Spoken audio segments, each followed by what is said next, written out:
short class today that the Alter Rebbe takes from the thought from yesterday that the godly soul is created, or not created rather, it's not a creation of God, it's a part of God. And the metaphor is blowing as opposed to talking. Talking, the effort is minimal. Where did I know? Hold on 1 second. Give me 1 second.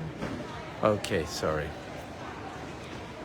So it comes from, metaphorically, from blowing. It comes, it can only blow so much, but you could talk a lot because the power is a lot more, a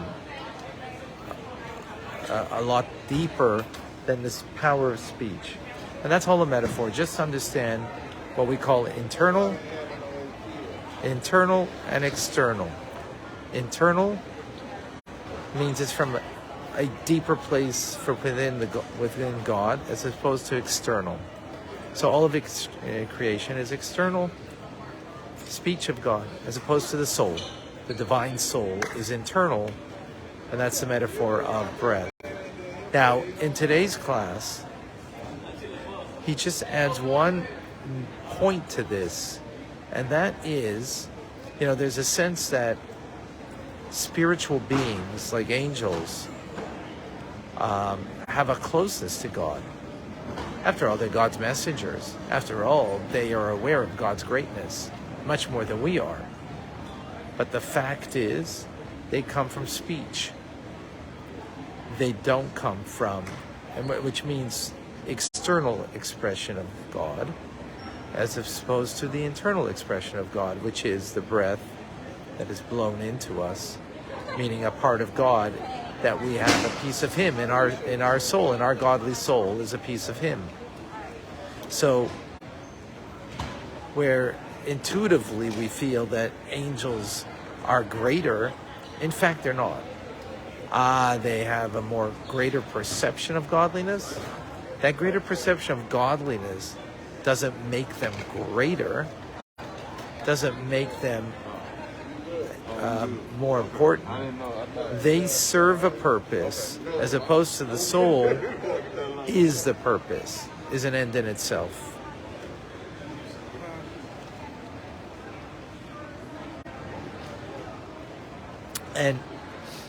And the Alter Rebbe just shows that when he speaks about angels in the Torah, the name Elokim is used. When it speaks about the divine soul, the name Havaya, the Tetragrammaton, is used.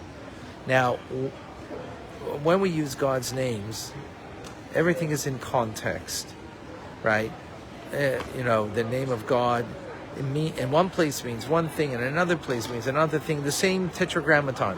It has a different context in different places, and therefore different meanings.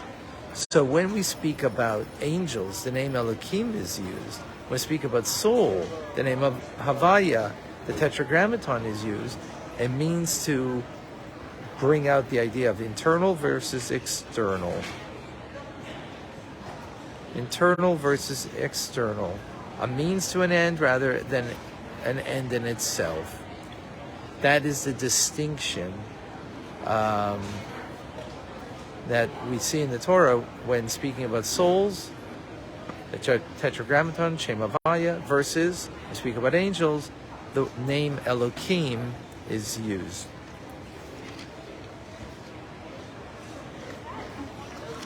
And again, the Tetragrammaton, the Shem Havaya, represents the most internal aspect of godliness that there is. And again, in different contexts, it represents different ideas. So, in summation, again, a very short class is very simple.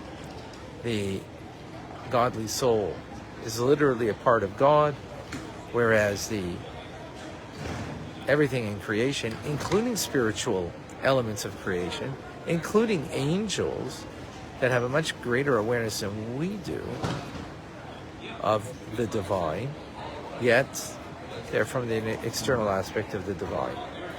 More on this to come. Okay, more on this to come. I'm not going to take questions right now because it's just very difficult handling of everything right now. But tomorrow, God willing, we will continue our conversation. There's not going to be Rambam. I thought it might be possible, but I see that it's not going to be possible. But tomorrow, we'll continue, God willing. All right, I'm Rabbi Ronnie Fine.